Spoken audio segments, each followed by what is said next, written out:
First base, Nichols at the plate. That one misses outside. They throw behind Holden over it.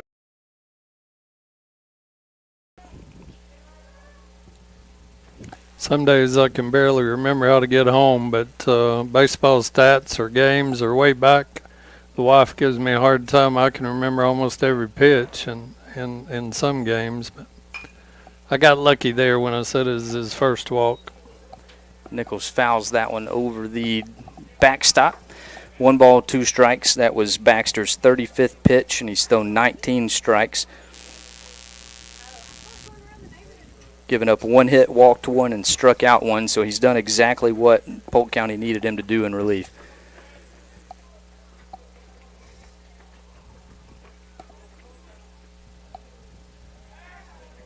Throws behind the Holden over at first, but he's back safely. We were talking on the way over here back when I played in the mid-'70s. We still had the wood bat stuff, no aluminums, but we didn't have classification in baseball in those days. So Holden takes off on the pitch, and Nichols fouls it down the left field line, so he'll retreat, and count remains 1 ball, 2 strikes. I'll say that with Polk County and Central not in the same district, that's disappointing, but back in those days, everybody was in the same. Anybody in the area was the same district, regardless of size. McMahon, Bradley, Meigs, and even Charleston, little Charleston or Calhoun back in those days. So a little hit and run action, and Chase does his job, hits it into the 5-6 hole, and that will go down as an infield hit for Chase as he reaches with no throw, and Holden safely in at second. Back to the top of the order for the Chargers, number 8. So that flips the lineup to Dylan Jacobs. He's 1 for 2 on the night, reached on a bunt single, and then grounded out to first in his second at bat. Be hitting with nobody out, men on first and second. Polk County shortstop had no chance as far as getting the runner at second, central runner at second, because slow roller. So he tried to pick it up quick and make the throw to first, but bobbled it a little bit. But I think it was, as you called it, a hit regardless, but tried to rush himself a little bit on the slow roller and couldn't come up clean. First baseman playing well in the grass. Bunts it to the third baseline, and the Polk County catcher tries to field it. That ball was going foul, but the Polk County catcher tried to field it. Had so much spin on it that it bounces out of his mitt. So we'll see how they rule that one. That would have been a tough play either way. But regardless, now the bases are loaded. Nobody out for Hunter Rayburn, who's 2 for 2 on the night with a triple and a double. Yeah, Coach Tucker for Polk County looked a little upset there with the catcher did not let that go foul because it did have a lot of spin on it. You never know what might happen, but I think you're right, and that ball would have probably gone into foul territory. I don't know that he had a play anywhere, even if he did field it cleanly. Rayburn's first pitch swinging out into the right center field gap. Right fielder reels it in, but Holden will score easily from third for the 4th run of the game, so Rayburn does exactly what he needed to do, and that also moves Nichols over to second. So Chargers take a 4-0 lead on the sac fly from Hunter Rayburn. The first baseman, number 22, got that one deep enough for Rayburn to score from third. Of course, didn't have to be very deep for him with his speed, but did a great job there of staying back, waiting to hit that ball to right center for an RBI, and still 2 for 2 with a double and a triple. So Jacobs takes off on the pitch, and they are going to throw through, but he's in there standing. So another stolen base for Dylan Jacobs now puts men on second and third for Corbin Frisbee. He's 0 for 0 in 2 plate appearances tonight. He was walked in his first at bat and then hit by a pitch in his second at bat. No balls, 1 strike, 1 out. Swings on now, and he's just a hair out ahead of it as he barreled it up, but it goes foul down the left field line, so he's behind no balls, 2 strikes. It almost stayed fair. Didn't miss it by much, but again, I think in his last at bat he was out in front a little bit then. Excuse me, but stay back here. Something similar to what Rayburn did, drive that ball in that right center gap there and score a run here. Nobody keeping Jacobs honest out there at second. Frisbee puts one out into center field, and it's going to get down. That's going to at least score 1. Looks like Shepard is going to hold Jacobs over at third as center field was playing shallow. But that easily scores Chase on an RBI single from Corbin to make this a 5-0 game. And now put men on the corners for Kenson Wilcox. He's over 2 on the night. He grounded out to second and then flew out to left, but he did put a charge into that. He was right on it, but the Polk County left fielder ran it down in left center field. So we'll see what he can do here with men on the corners. Great job by Frisbee there, driving in a run, hit the ball right back up the middle, just fell down in front of the center fielder. Takes off on the pitch, and it gets away from the catcher, so that'll be a stolen base for Corbin. Jacob stays home over at third. So second stolen base of the evening for Corbin Frisbee. Kenson Wilcox ahead, 1 ball, no strikes. They're doing their job, giving Evan Preston pitching a great game so far for the Chargers. So a couple of runs here that they've already scored up 5-0 may be enough to, as well as Evan is throwing, to do the job for the Chargers tonight. But 2 more runners in scoring position, so I'd love to get those 2 in as well. Wilcox takes that one in the dirt, 1 ball, 1 strike.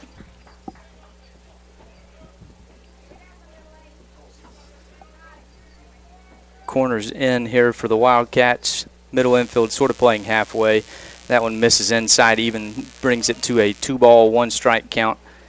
I told you earlier that sometimes it takes a little bit of time, an inning or so, to adjust from left-hander to right-hander, and it appears the Chargers have made good adjustment this inning.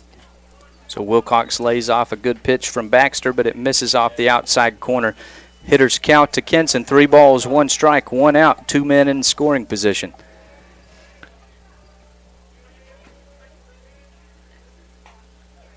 Way out in front of that one, and it hits way foul and spins right back into play. So that's going to be a 3 unassisted. Oh, they call him safe. Okay, we're going to take a second and figure out what happened here. But it looked like he applied the tag to him, but the field umpire calls him safe. Either way, Jacobs comes in to score on that one to make this a 6-0 game. We'll see what they end up deciding here as Henry Woods comes into the box. John Tucker, the coach for Polk County, came in challenging the call a little bit, still is challenging the call. I don't know that you can run out of baseline going down the first baseline. I don't know the rule, but I think that's what John's trying to say, that he ran out of baseline to avoid the tag. But I'm not well versed in the rule, but I know when you're teaching baseball or coaching baseball, you teach to take a wide turn so you can touch that front inside corner of the base with your right foot to get a good angle of attack for second base. So I'm not familiar, I can't say, but I think that's what John was disputing there, was Coach Tucker, that he may have been out of bounds, or out of baseline rather. So typically you will see a runner's lane painted down the first baseline, but here at Central we do not have that. So you are allowed, a couple feet on the right-hand side of the foul line. So it did not look like Kenson didn't run all the way to the dugout. He was avoiding the tag there. You saw a call similar to that if you're a Braves fan watching the Braves game last night, except it was the opposite of that. He was running on the inside of the baseline, which is a interference call, but they do award Kenson first base, and that'll go down as a single in the books, an RBI single that never left the infield, so you'll take that any day. Austin Evans still second as he's courtesy running for Kenson. Again, as you mentioned, some odd spin on that ball, because you look at it and it's foul by 6 inches or so, and look again and it's spinning right into the infield for a hit. So Henry Woods takes a healthy hack at that one, but he swings through it. 1 ball, 1 strike. Men on second and third, and Corbin Frisbee and Austin Evans running for Wilcox out at second. Fouls that one back into the net. Count goes 1 ball, 2 strikes. Yeah, I don't know what else the Polk County first baseman could have done on that one. He fielded it cleanly, and it did come off with a lot of English on it. Tried to apply the tag. I guess he didn't. It comes into who's looking at that one, I guess, because there was a runner on third coming across the plate.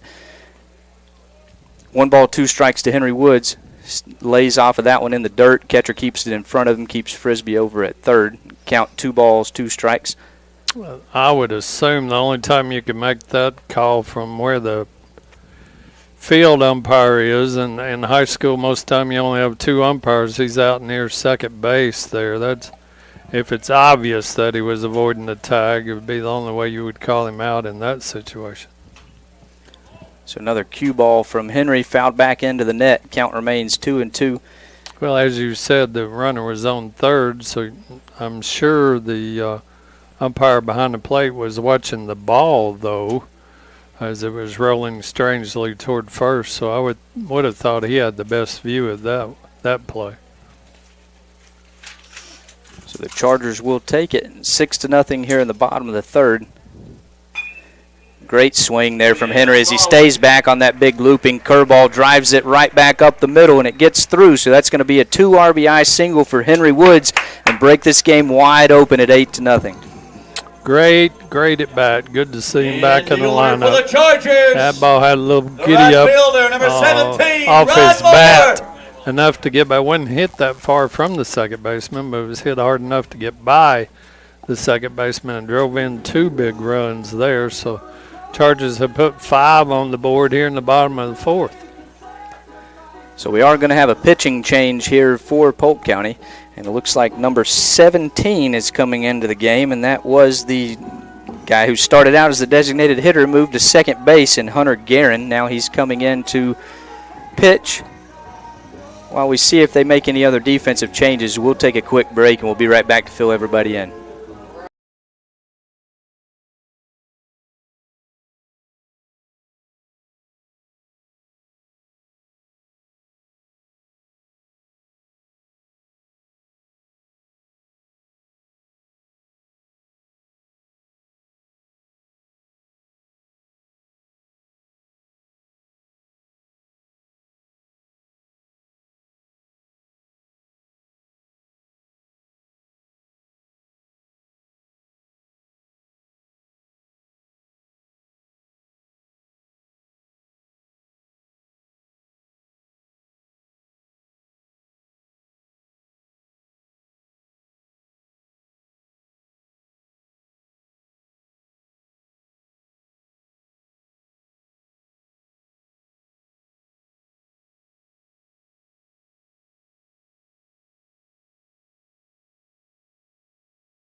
Welcome back, everybody. We do have a pitching change, and it will just be a position swap as the pitcher who was in the game, Aiden Baxter, goes back to second. The guy who was playing second, Hunter Guerin, comes in to pitch. Runner on first is Henry Woods after a 2 RBI single right back up the middle. Guerin throws behind him, but he's back safely. Ryan Moore at the plate for the Chargers. He's 0 for 2 on the night, reached on an error in his first at-bat and then grounded out to the pitcher in his second at-bat. Woods takes off on the pitch, and Moore is swinging, barrels it up, but it's into the Charger dugout. No balls, 1 strike. Well, Baxter did a good job for Polk County through 2 innings, but the Chargers adjusted in timing the curve breaking ball they was throwing most of the time. Had several base hits to the right-hand side, which is exactly the way you attack that breaking ball. So they timed him up, sent him to the infield. So two-hopper out to the shortstop, but Woods with the wheels. They're not able to get him at second, but they do throw across the diamond to retire Moore on the 6-3 put out for the second out of the inning. So Henry over to second, 2 outs, and that brings up designated hitter Hudson Reed. He's 0 for 2 on the night, popped up to the pitcher in the first inning, then flew out to center field in the third. Now hitting with a man on second. 2 outs here in the bottom of the fourth as the Chargers have blown this thing wide open. Coach Tucker had another discussion with the field umpire when changing pitchers, but he appears to be back in his regular position there at the dugout, so we thought he may have been ejected, but looks like he's right back there doing his job. The concession stand smelling really good. He may have had to make a visit. Hudson fouls 2 straight back into the net, so he's behind no balls, 2 strikes.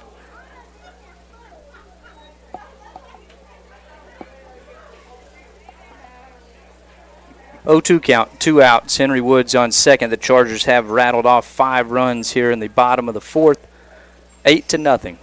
That foul ball was right behind home plate, and those people are moving like Eddie's church members up there when the Spirit touches them.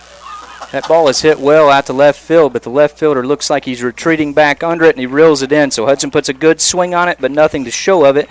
Chargers send 9 men to the plate in the bottom of the fourth, score 5 runs on 5 hits, and leave 1 man stranded. So awesome bottom of the fourth for the Chargers. We'll head to the top of the fifth. Evan Preston's in control. We'll see if he can do it again as the Wildcats are at 7, 8, 9 in Minert, Hood, and Baskin. We'll take a quick break, and we'll be right back.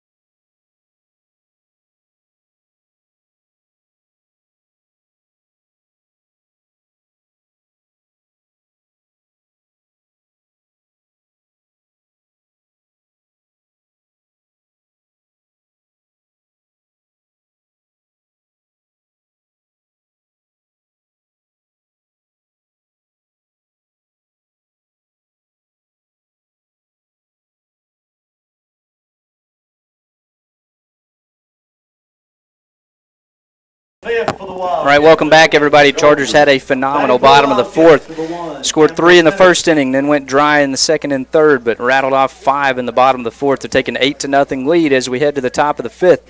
Evan Preston has been in total control tonight, but that one is hit right back up the middle, and it's going to fall right in front of Henry Woods for the second hit of the night for Polk County. Yeah, good decision by Woods in center field. You're up 8-0. No reason to go after. I think he might. He could have made an attempt on that ball before it hit the ground, but he slowed down, let the ball hit in front of him, kept it in front of him. So man on first for the Wildcats brings up third baseman Reimer Hood, who's 0 for 1 on the night. Struck out swinging in the second inning. Runner takes off on the pitch. Wilcox makes a throw down to second. It's in time, but just a little offline, so that'll be a stolen base for Minert. So Minert on the night, he walked in his first at-bat, singled there to start the fifth for Polk County, their second hit of the night. Evan Preston has thrown 57 pitches, 35 strikes, 8 strikeouts, 2 hits, and 1 walk. So good start so far for him.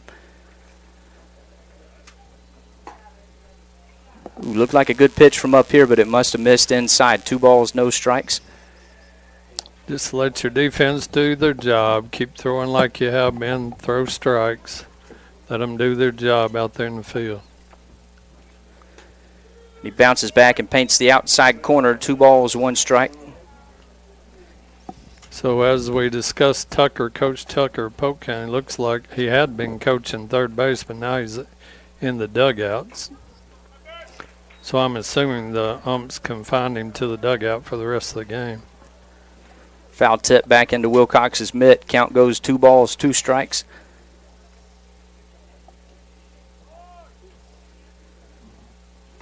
Good pitch there for the 9th strikeout of the night as he strikes out Hood swinging.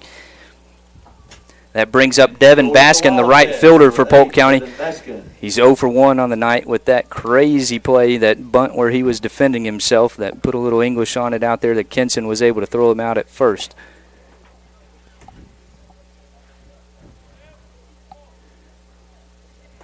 Good pitch there from Evan. Blows it by him. No balls, 1 strike. I think I would rely solely on the fastball right here. This is your number 9 hitter for Polk County. Just rear back and throw it. Challenge him, see if he can catch up.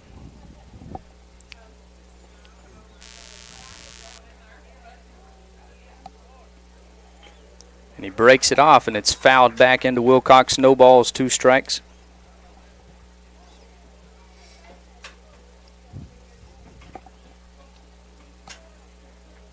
I'm with you on this one. I believe I would rear back and just try to blow it right by him. No ball, 2 strike count. Wilcox goes outside. That's what he does, and he paints it, but he does not get the call. 1 ball, 2 strikes. Good location, though. Good location on that pitch. I think that's been called a strike a few times tonight, but that's a great location with a 0-2 count.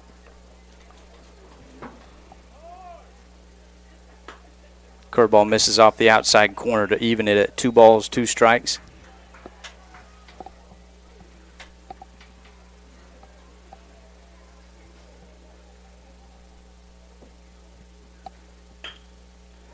Ground ball right back to Evan. No reason to even worry about that runner in an 8-0 lead, and he gets the out at first base. So a 1-3 put out for the second out of the inning.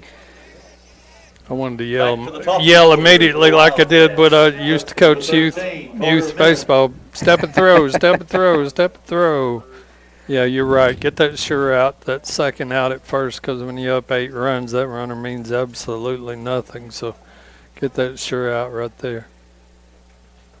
So that flips the lineup for Polk County back to Carter Minert. He's 0 for 2 on the night, reached on an error in the first and struck out in the third. That pitch misses off the outside corner. 1 ball, no strikes.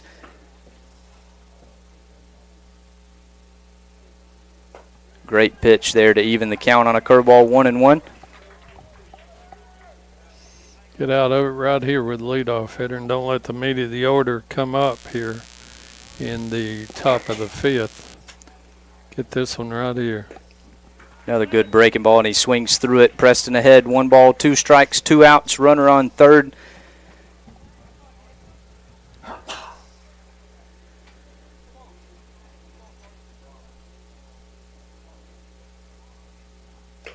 Another good pitch, and he takes the bait on the breaking ball, and Wilcox is able to hang on to the foul tip for strike 3, and the 10th strikeout of the night for Evan Preston. Retires the Wildcats in the 5th. So no runs on 1 hit, no errors, and 1 man left on base in the 5th inning for the Wildcats. Evan Preston with 10 strikeouts through 5 innings. Awesome night for him. We'll head to the bottom of the 5th with Central needing 2 runs to end this game early tonight. They will be at 8-9-1, and Jesse Holden, Chase Nichols, and Dylan Jacobs, right where we started in the bottom of the 4th. We're right back there in the 5th. Thank you again to Suburban Propane for the opportunity to bring this broadcast to those of you who couldn't make it out to the park tonight. It's a pretty night here, and the central side is full. We'll take a quick break, and we'll be right back.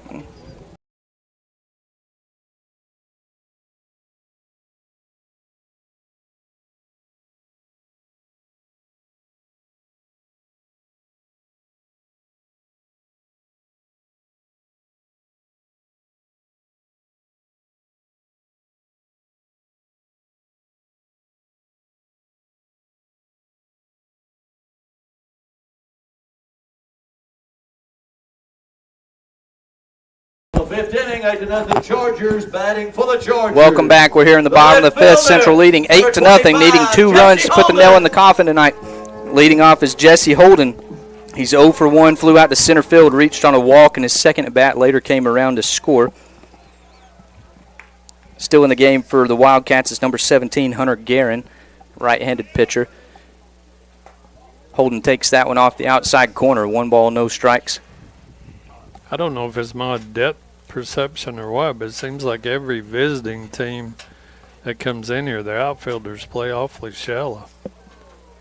I would agree with that. And that one's fouled back into the net, 1-1.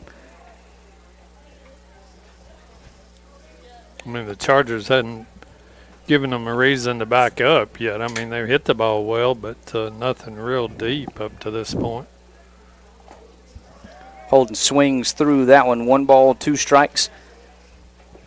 So far tonight, Central 8 runs on 8 hits. Polk County has committed 2 errors.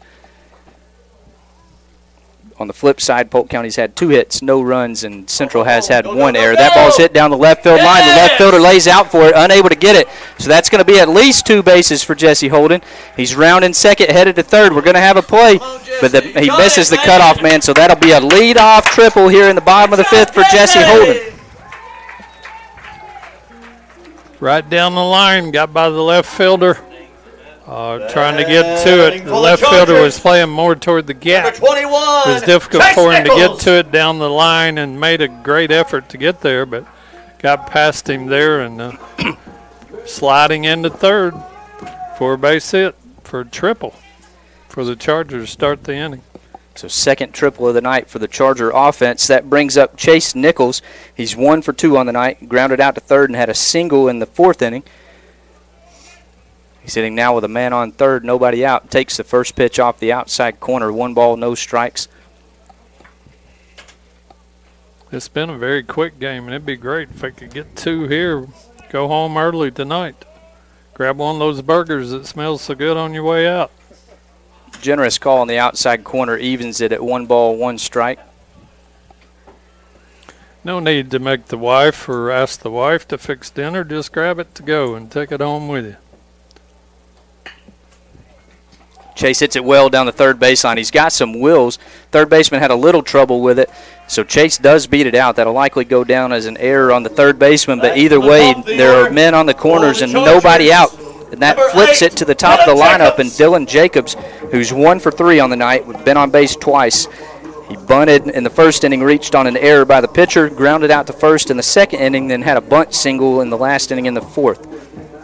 Ball was hit hard right at the third baseman. Just struggled to come up clean. The throw was on target once he made it. Just couldn't field it clean. Nichols takes off on the pitch, and Jacobs swinging, hits it behind him, but it does go foul down the first baseline. No balls, 1 strike as Nichols retreats back to first, holding on third. Nichols over at first would represent the winning run. Still get nervous every time balls hit the third. That's where you played all the years here at Central's third base. Nichols takes off on the pitch. They're not going to throw down. They decide to throw behind Holden. So now the winning run is standing out at second, and Chase Nichols with nobody out. Couldn't get the ball by you at third, but I'm sure there's still some balls up there on 411 that you threw toward first base. But for sure. But you were a district player of the year. Could catch it, but you never knew where it was going. So Jacobs hits it foul down the right field line. 1 ball, 2 strikes. You were a great pitcher on the mound, had great control. Just sometimes that strong arm that you had got away from you occasionally. But, again, that didn't affect at the plate or being able to field it. You were a great player. 1 ball, 2 strikes to Dylan Jacobs.